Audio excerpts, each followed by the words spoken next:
Bos días a todos, amigos, desde o meu recuncho de Trevinca. Hoxe tócame poñer voz ao traballo literario dunha amiga.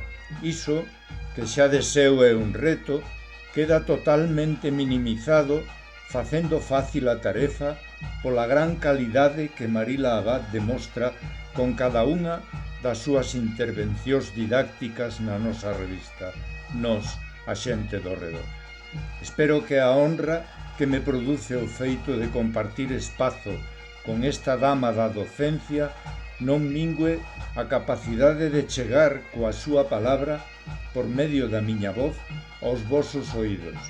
Nestes dous parágrafos do delicioso artigo que no número 14 da nosa revista Marila, co título de don Xoaquín Lorenzo Fernández Xocas, e o amor a Galiza regálanos.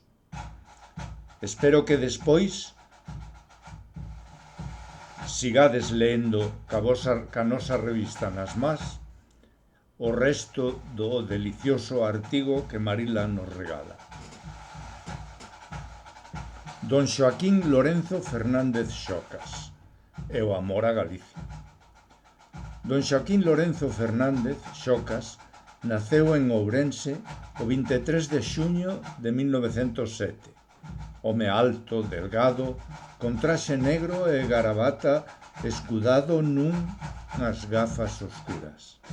Desenvolveu ao longo da súa vida unha ampla actividade intelectual, sendo un persoeiro representativo da vida cultural e política dos anos 30.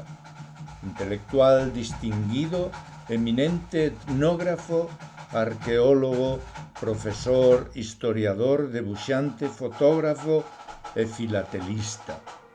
Pertenceu á xeración que, sen perder de vista o marco europeo, velou e traballou pola cultura galega abrindo camiños que moitos percorrerían. Home sinxelo de traballar silandeiro, percorreu toda Galicia para recompilar a información necesaria para o volume segundo da Historia de Galicia, dirixida por Otero Pedrallo e publicada en Bos Aires en 1962. Home bo e xeneroso, nunca escatimou o seu tempo a todos os estudosos da cultura galega que se lle achegaban, tal vez lembrando o que con el fixera Cuevillas o animalo a levar a cabo o traballo sobre o carro que lle valeu o ingreso no Seminario de Estudos Galegos. Gracias, Marila.